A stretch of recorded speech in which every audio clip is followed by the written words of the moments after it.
Welcome to Hidden History, Stories from the Secret City. I'm Keith McDaniel, along with my co-host, Ray Smith. Good morning, Ray. Good morning, Keith. How are you today? I'm doing good. I'm doing good. You like this spring weather? I like it. I do. I do. It's still a little chilly here, but Well, it is. You're right. It's still a little chilly here in Tennessee. yeah. Are you ready? Are you ready to lose an hour of sleep tonight? Uh, oh, yeah, that's right. I forgot. We're recording this on the day that Yeah. daylight savings time begins tomorrow or tonight. So yeah, it doesn't matter. I'm up. I yesterday was my last day of the quarter, so I've got 9 days off. It's spring Oh, break, okay. so I can You, make up for that this week. yeah, you can get in sync. It usually takes me a few days to catch up. All right, let's go ahead and why don't you introduce our guest as somebody Yes, who's returning to us? it is. I'm really glad we've got Natasha Bajema here again today, and we've had her before. I met her when she came to Oak Ridge as a part of her touring around the country, looking at nuclear weapon sites and at our nuclear weapons. And she has a tremendous amount of knowledge associated with that because of her career in both the Department of Defense and Department of Energy. But she's doing some things that are uh, I would say quite a bit different than what she was doing when she was touring around the country looking at those sites. So I thought it'd be a good time to bring her back and let her talk about what's going on in her life now and what projects she's got working on. And I have to tell you, she's published a number of fiction books as well, and she may want to talk a little about those. So, uh, Natasha, we're really glad to have you here today. Oh, thank you so much for having me. And tell us what's going on with you now in your projects. Yeah, so one of my latest projects, so I say latest, it's interesting. I was on that tour 3 years ago, and it seems both yesterday and forever ago that I had the opportunity to drive through the former Secret City and understand just the enormous space of that.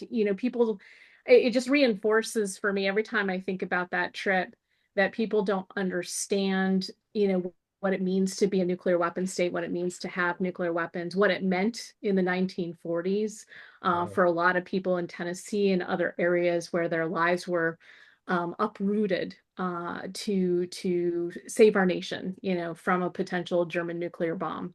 And so a year later, in 2023, which also seems like forever and yesterday, I was working on a project to explore the long-term effects of nuclear detonations. So one sad thing that came out of the our dropping the bomb on Hiroshima and Nagasaki, obviously just the tragedy of all those people whose lives were destroyed. But also there were filmmakers on the ground there that were able to capture even color footage of the victims of the nuclear attacks, but also just the situation there in both cities. And that video was suppressed. It was classified as secret, and the American public was unable to see it. Um, and nowadays we have all of this science, right? Science that looks at the potential climate effects of nuclear detonations, which do similar things to volcano eruptions and forest fires in terms of producing smoke that could go into the stratosphere and end up blocking sunlight. If you block sunlight, there's going to be a cooling on the Earth's surface. If you have a cooling, you're going to have disruption in weather patterns, precipitation, and agricultural output. And so this was a major line of thinking starting in the 1980s with the now famous term called nuclear winter. And again, this type of exploration into the potential long-term effects of nuclear detonations was again suppressed by policymakers. 1980s, if you remember, was another height of the Cold War with President Ronald Reagan and the evil empire. But also it was an interesting decade in terms of Reagan and Gorbachev kind of recognizing the potential of a nuclear war and trying to back away from that precipice.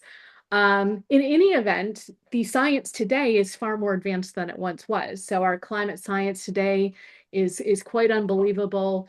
But many other potential effects have been studied indirectly. For example, the effects of ultraviolet light on plant life, and human health effects, the effects of radiation from many different sources of radiation, not just a nuclear detonation. Um, but then also our ability to simulate potential scenarios. So the shutdown of a public health sector after a natural disaster that could potentially be similar to a nuclear detonation.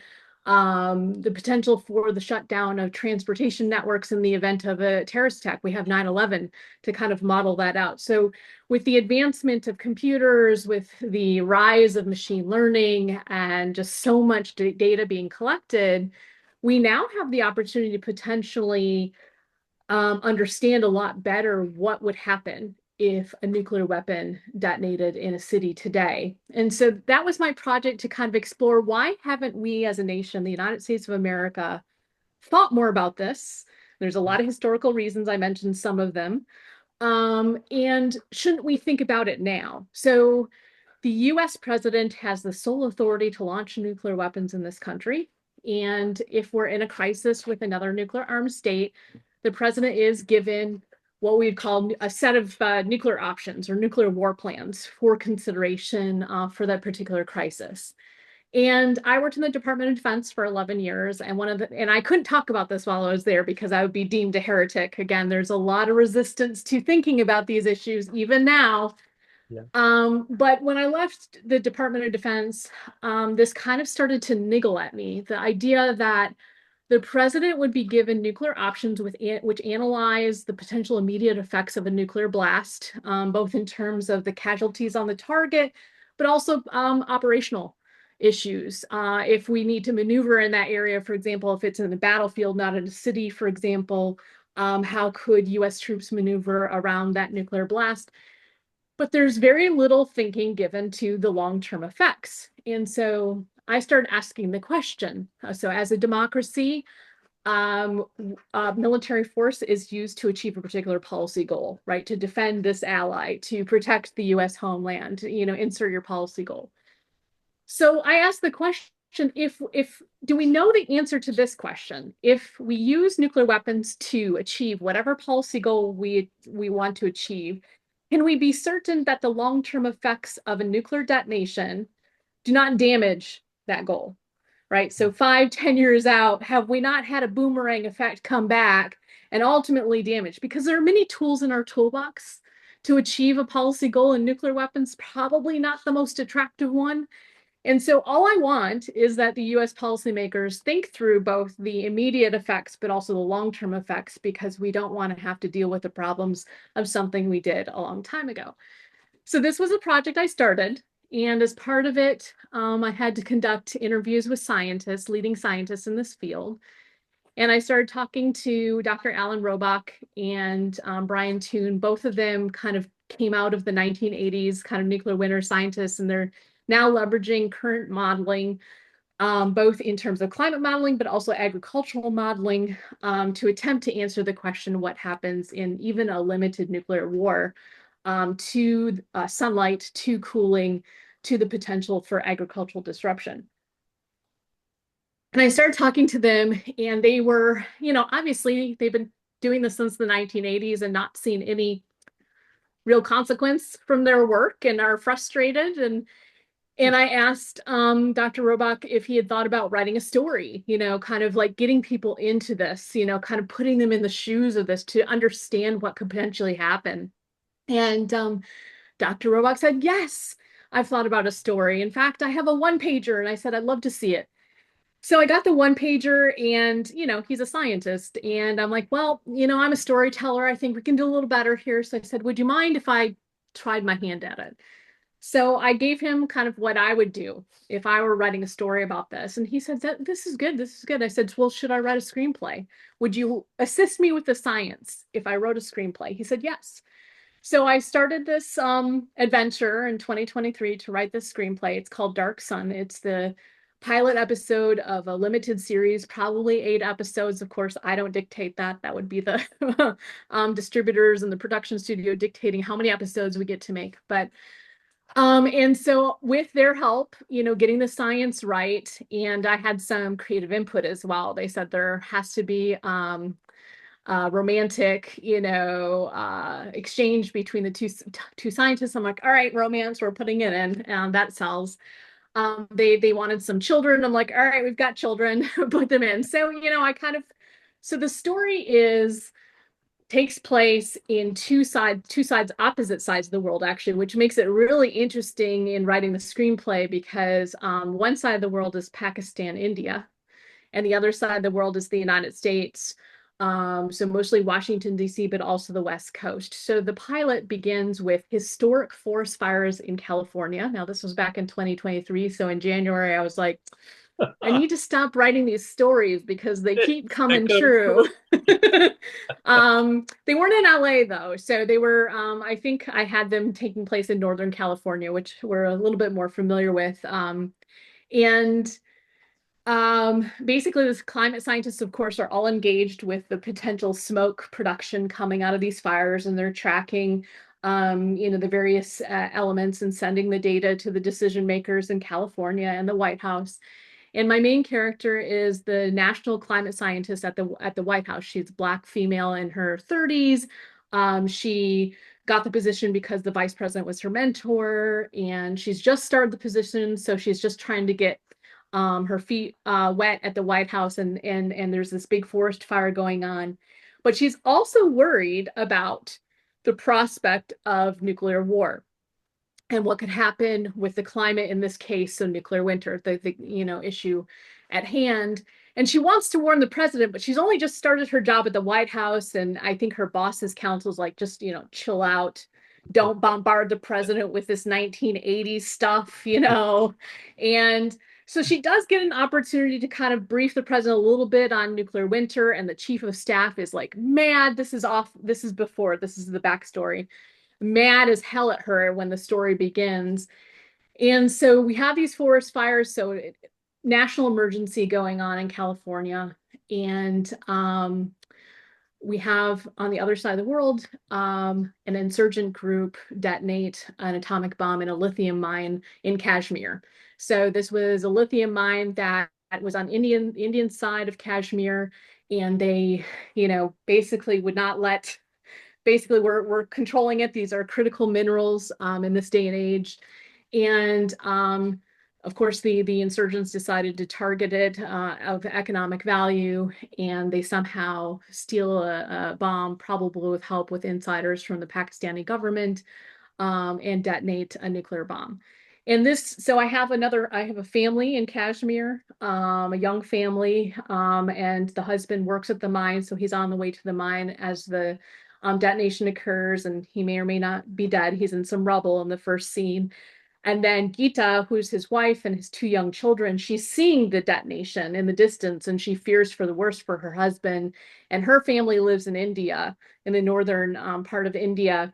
And so she decides that she's going to have to take the kids and go to India, because who knows what's going to happen after this one detonation. I mean, the political situation between these two nations has always been tense. And now Pakistan has allegedly initiated a nuclear war. This is not going to go well.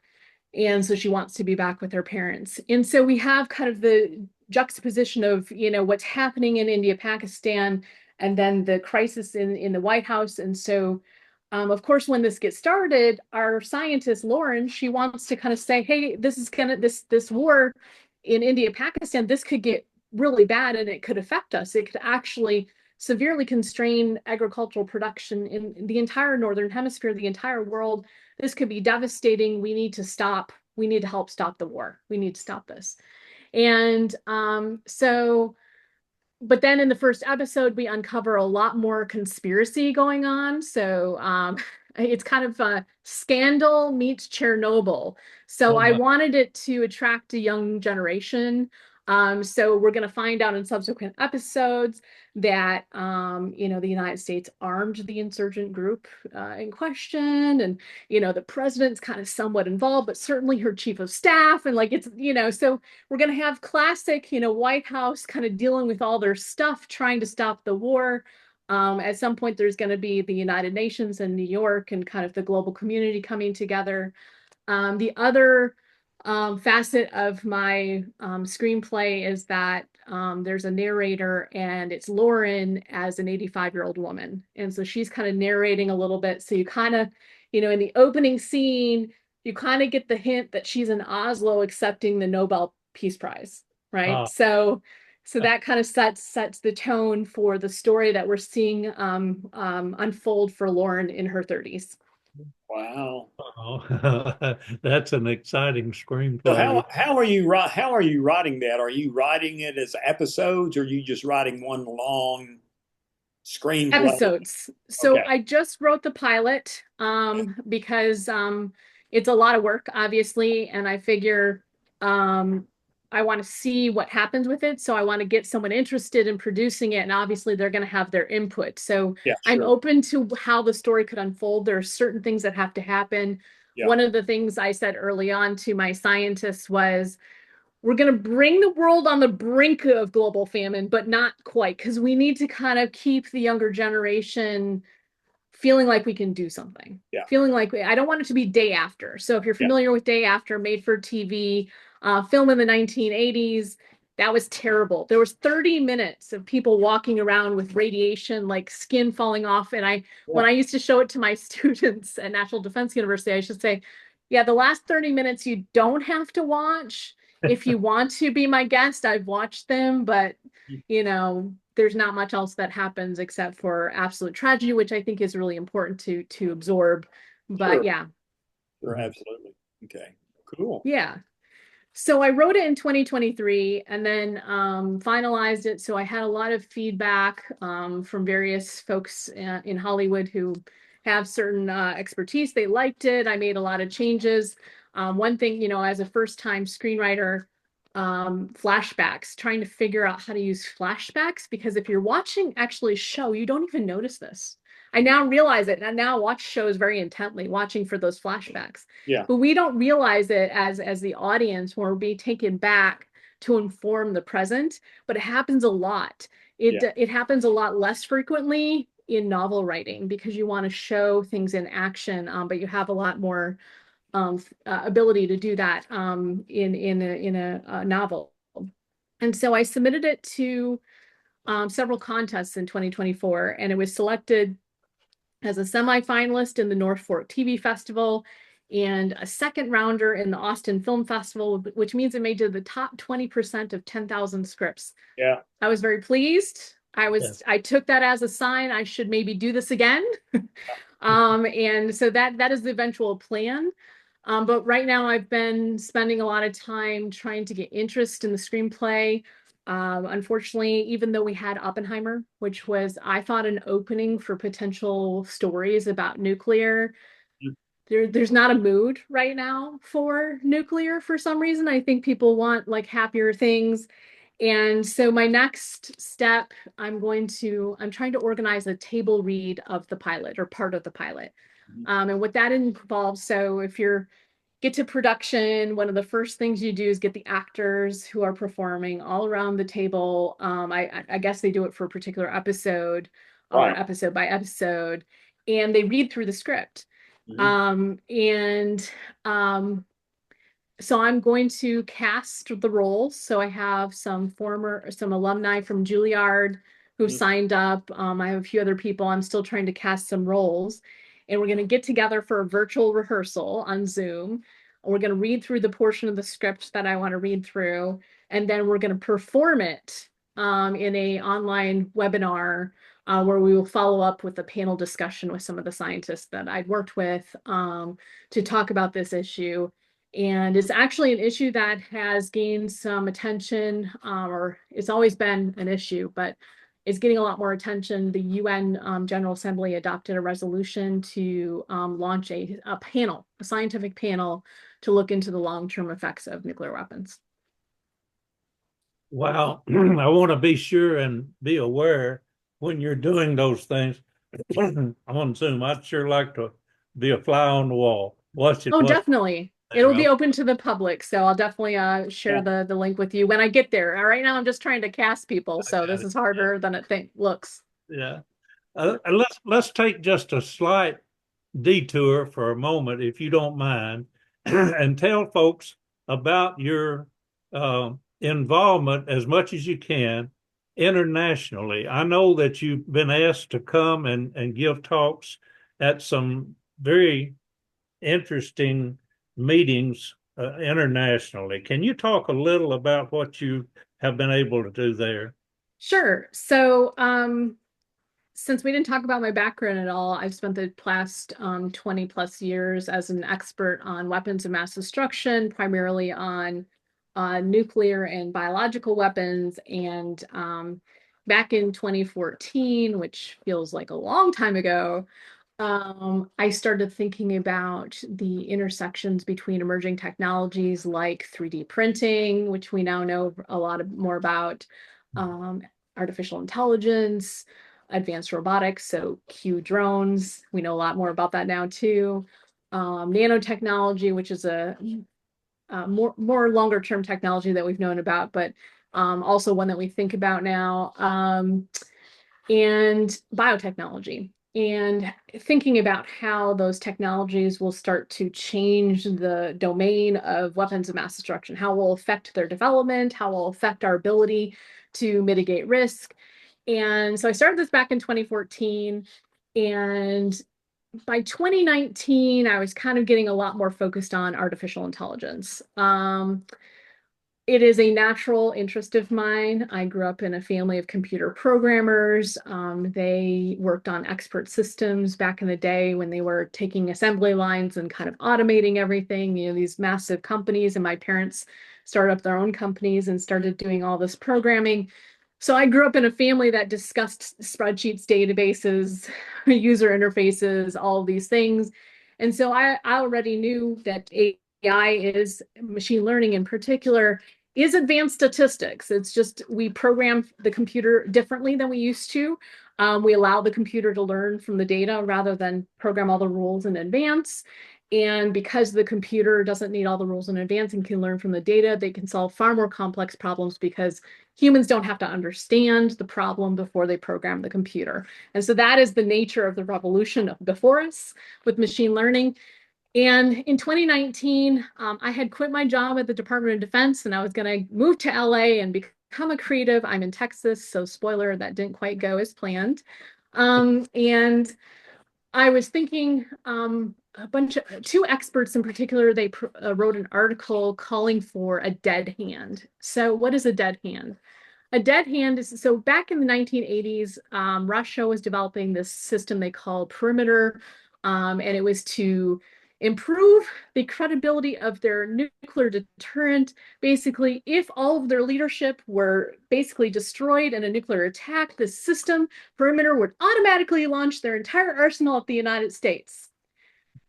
Okay. And that was supposed to deter the US from destroying the leadership. So it's kind of an automatic trigger. There's a great movie on this called Dr. Strangelove back in the 1960s. And Stanley Kubrick really hit that nail on the head about why this is a very, very bad idea. Anyways, in 2019, a couple of experts in our field wrote an article calling for an American dead hand. And I was like, no, we've been down this road. This is not a good idea. And the idea was if we could automate, from detection to launch of nuclear weapons, we could basically do that a lot faster and, basically extend the decision-making window. So the idea is by doing that much faster, decision makers would have more time, but we're really talking about 30 minutes or less, no matter Right. what. So it's not really a lot more time. It's like a minute. And Yeah. you got to ask yourself, how valuable is that minute? And do we really want this stuff on automated launch? Right. So I saw this article and I was like, no.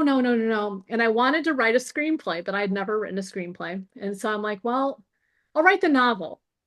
So I wrote a novel called Rescind Order. And it's not, it's like, so rescind order is because the US president has the sole authority to launch nuclear weapons. I was like, what is what is the furthest we could go without having it fully automated? Well, we could have the launch be automated, but we could give the president the ability to rescind the launch order. So, and then they have, so my tagline is the president has 8 minutes and 53 seconds to rescind the order. So what could possibly go wrong, right? And so I get into the kind of tediousness of machine learning, which is tedious. It's not fancy AI. It's not Terminator. It's not, robots flying around. It's data. It's data bias. It's programming. And so it's a thriller novel. So I kind of unpacked some of those issues, but it's very White House driven, and the president ultimately has to decide, should we, it looks like China's launched a nuclear war against us. Our automated system has launched or given the launch order to launch US nuclear weapons. Should we rescind the order? And that's the that is novel. called launch on warning, right? Well, that's what they call it, although don't tell a policymaker that. They'll get really, really feisty with you and say, we don't have launch on warning. But We do. we kind of a little bit do. I mean, if you think about it, we have less than 30 minutes to decide. As soon as, the sensors detect a possible attack, you almost have things running already. You have the pilots running to their planes. You have like all those things happening. So that is launch on warning in many ways. You have like the missileers getting the keys ready, Yeah. Anyway, so And you don't want our missiles sitting in the silo when weapons are coming toward them. correct. You get them up out of the silo. We have 400 nuclear armed missiles in silos in Montana, in what are the other states? Well, Wyoming, Colorado, yeah, and maybe North Dakota. I have to go check. They've closed down silos. That we used to have many more states that had silos, which is why I can't quite remember but I was in Montana for my trip.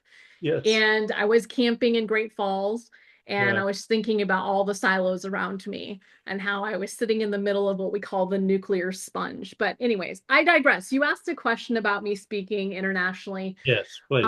And a lot of that comes down to my study of AI and its interaction with the nuclear domain in particular. So I wrote this novel. I did a bunch of other work in it. And in particular, since the launch of ChatGPT in late 2022, I've become an expert in generative AI, which is a very different monster than the AI I was looking at from 2014 to 2019.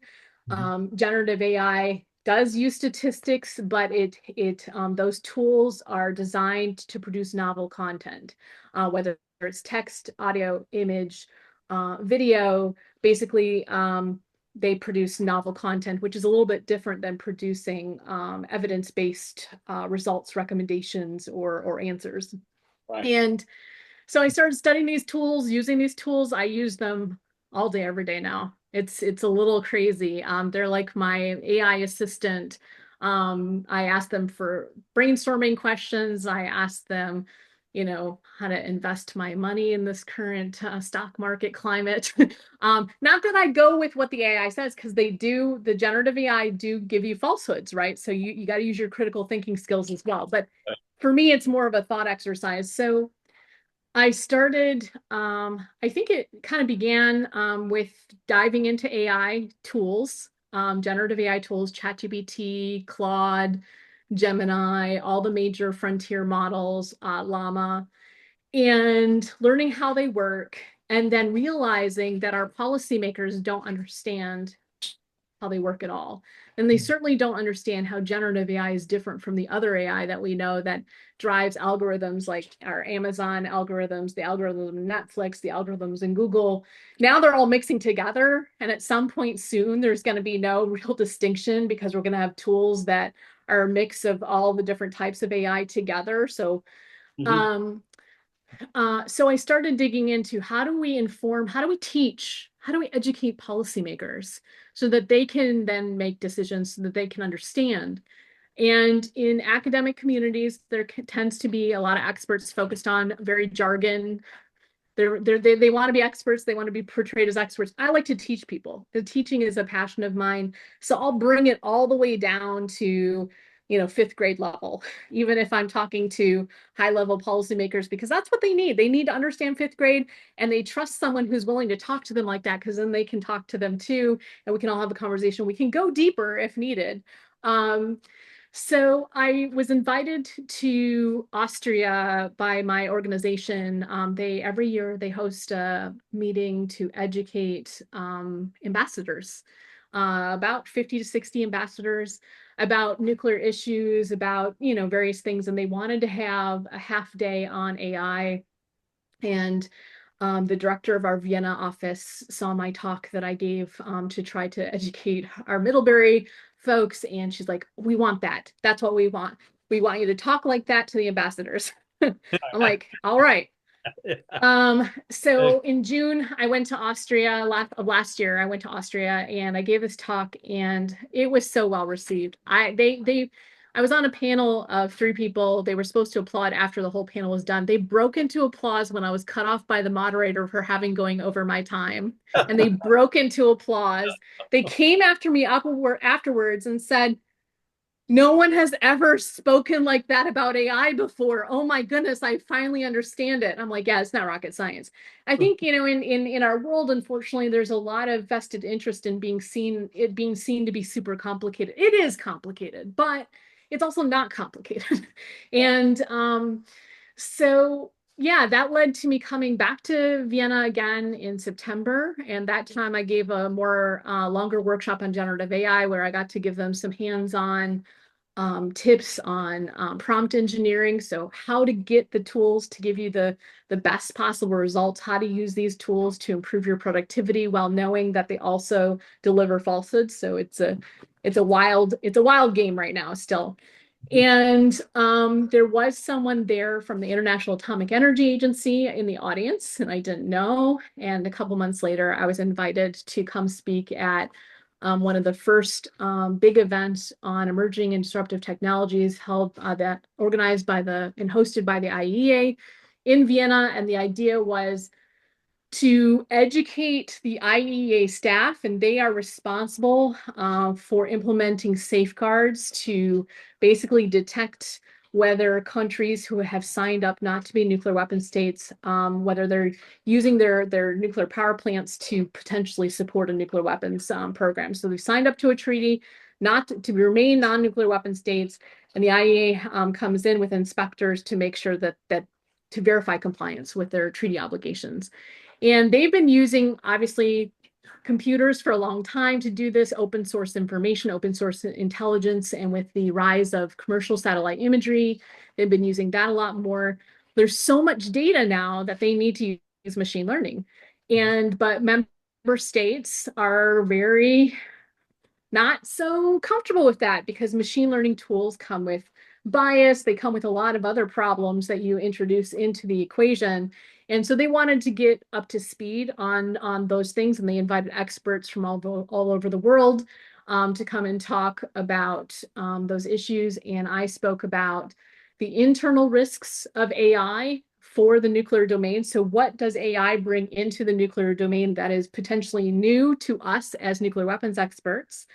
A couple issues are data bias, algorithm bias. These are intimate issues related to machine learning, cyber vulnerabilities, but also there's some more challenging concepts such as complexity, that we don't understand why an input leads to a particular output. And that can be problematic if you're using these models to inform decision makers. If you can't explain to the decision maker why the model generated the result, they may not trust the model, they may overtrust the model. So there's a lot of issues.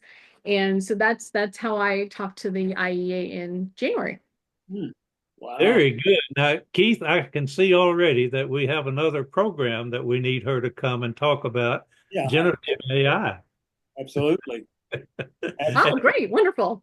Yeah, we'll schedule that later. Keith, tell her a little bit about your experience with AI in your classroom, just a little bit. Well, I mean, it's on a scale of students using AI to circumvent the work. It's there's there's a response to that, appropriate response. However, on the other hand, I've been teaching because AI is really impacting, is having a huge impact. As a matter of fact, some of my students this week, they just did a career exploration research paper, and as a part of it, what are emerging trends in audio and video production that are going to change the way that we do what we do. And of course, AI is one of those. Um, I demonstrated to them, I'm working on an independent project, documentary project right now. And there's without going into too much detail, I needed, because it did not exist, what I needed did not exist. I found an AI engine that I could create a prompt in text, and it would create a video of what I was looking for. Um, because in documentary work, it's not just interviews, it's photos, it's video footage, it's things such as that. But I needed a specific video of a little boy walking through um, poverty-ridden Mumbai in the 1950s. Okay, where am I going to find that? Okay, so it did. It created because I was doing a trial. It created a 10-second video, and what's incredible about it is that you can tell that it's not real, but it's not animation either. It has a very surreal look to it, which is because this is this person remembering being a child, and it's perfect for what I was looking for. So, I did a number of those kinds of videos. I showed them to my classroom, and I showed them this is the future of AV technology. I'm taking a group of students on a field trip to the Oak Ridge Enhanced Technology and Training Center, and here in about a month, less than a month, to show them how that facility is using augmented and virtual reality to do their work, to do their training. So it's something that I am incorporating into our classwork.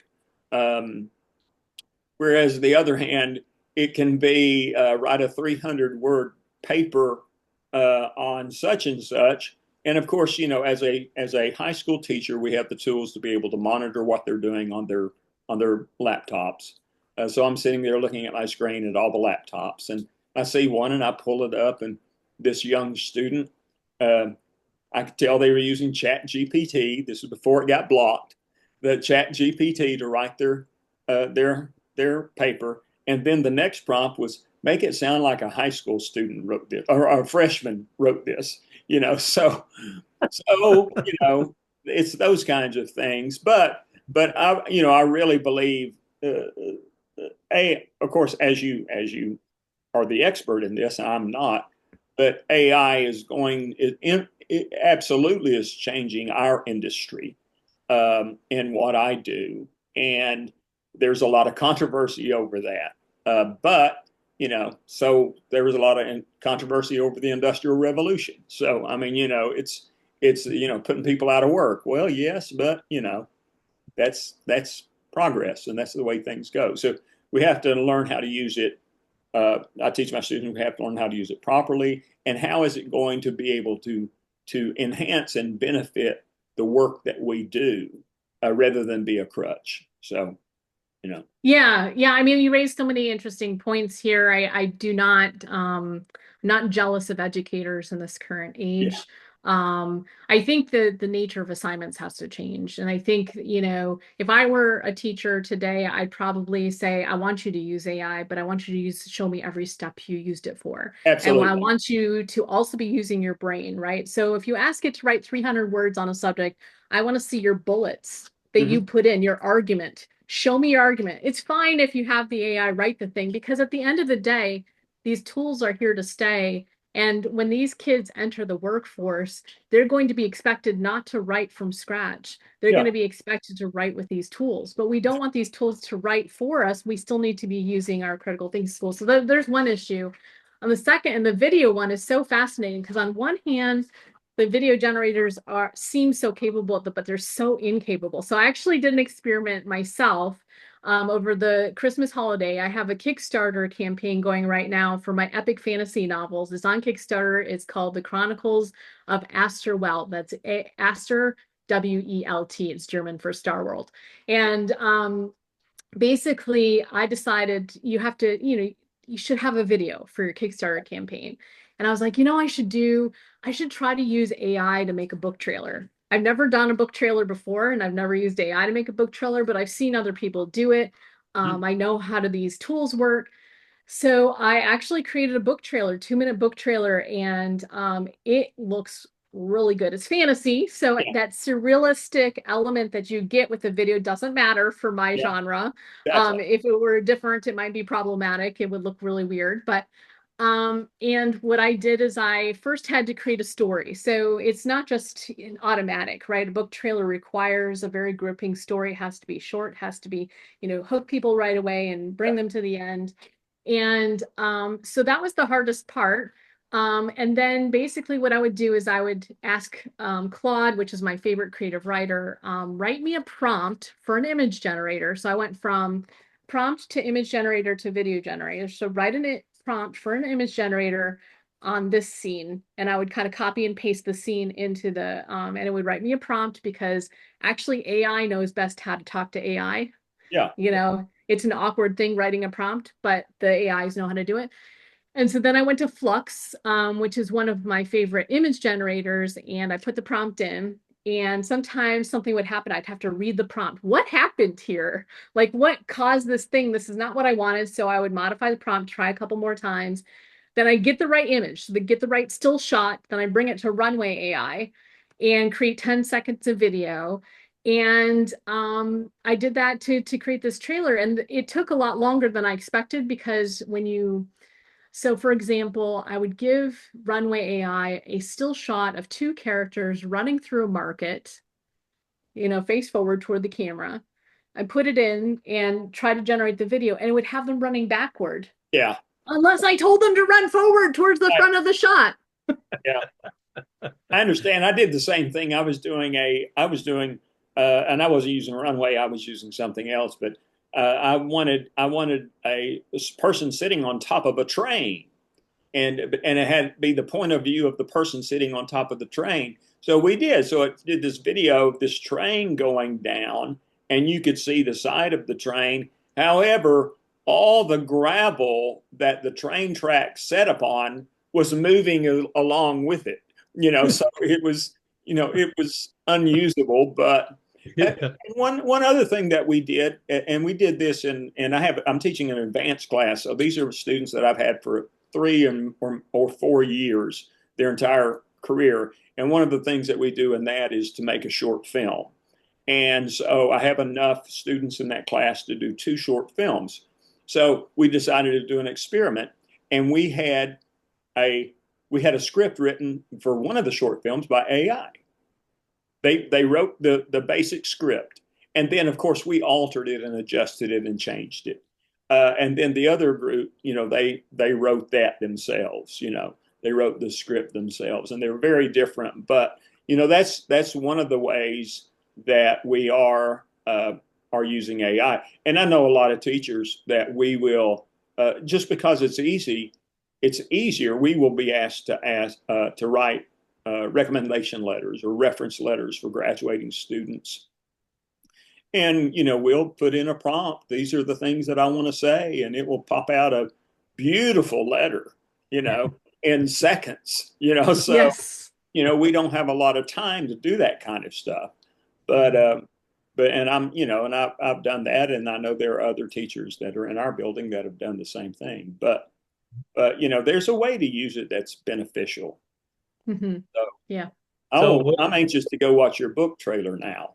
Yeah, I'll send you the link. Yeah, Hey, I'm curious to hear what you say. So Yeah. you probably will detect some flaws that I decided to overlook That's okay. because but most people don't see them. It's Yeah. just that I see them because as I was making it, I was like, why is it doing that? And then I couldn't get the AI to not do it. And then I decided it just didn't matter enough. And so I was like, whatever. Well, let me tell you this.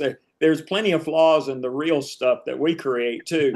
I had a mentor early on in my career and they said, if you make a mistake once, it's a mistake. But if you continue to make that mistake, it's a style. So, so yeah. So I've done things with lots of style before. I can guarantee you that. So, Yeah, yeah. all right. Oh, well, Natasha, thank you so much. And we have created, I believe, another program that we need you to do for us. And Yeah. you and I will schedule that. It won't happen until probably May, but we'll go ahead and set it between us and get you on a schedule to do generative AI and give us that fifth grade level understanding of what it does. Absolutely. All Keith, you right. noticed, and you know this, Keith, but you notice when she's talking about creating that book trailer, she used at least four, maybe five different AI programs. Oh yeah, absolutely. It's Absolutely. not just one. So Yeah, absolutely. there's a lot to this. There it is. Hmm. And I love Chat GPT, but that's about as far as I go right now. So I'll be anxious to learn more from you. And I want to say two other things about Oak Ridge. Keith mentioned that tour that he's going to take his students on. This training facility was not there when you were here in Oak Ridge. Oh, really? Wow. It's been built since you were here. It's out on the turnpike between the city and the K-25 site. It's Okay. located out there, but it literally is state of the art in the use of artificial intelligence and augmented reality. They are just extremely well uh, positioned to do that. And they're bringing people in from all over the world and giving them training there. They're also doing training for the new facilities that are coming into Oak Ridge. So and I got to participate. I actually put the headphones on and you can see what you're supposed to be moving and you can see your fingers. And I wondered, how in the world are they showing me picking that object up? And it's just cameras that are here looking at your fingers, and then they position that in your vision so that you see it. So Amazing, I amazing. was in San Francisco this fall, and I saw this car with this weird thing on top. It looked like this big cap on top with glass. And I was like, well, that's weird. And I kept on walking across the street. And then I saw another one. I'm like, gosh, they have weird cars in San Francisco. It was Waymo. It was a self-driving robotaxi. It was a robotaxi. Mhm. Yeah. Yeah. And Oh they're my! I guess they just came to Austin now too. If you order an Uber, a Waymo car could show up. And I'm like, I am not doing Not that. going to get in that car.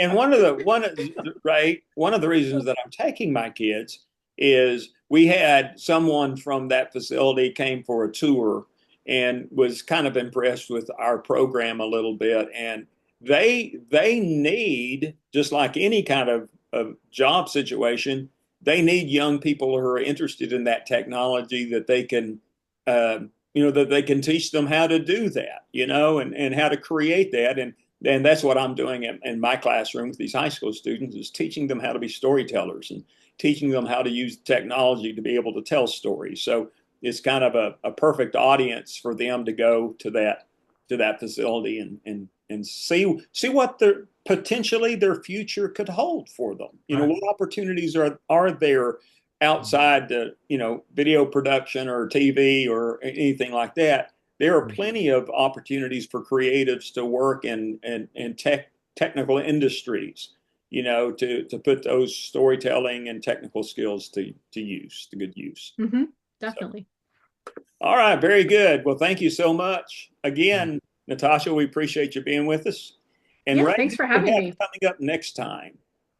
We You have Dr. Todd Ryder coming back. He's going to finish up his presentation on the German missile programs during World War II.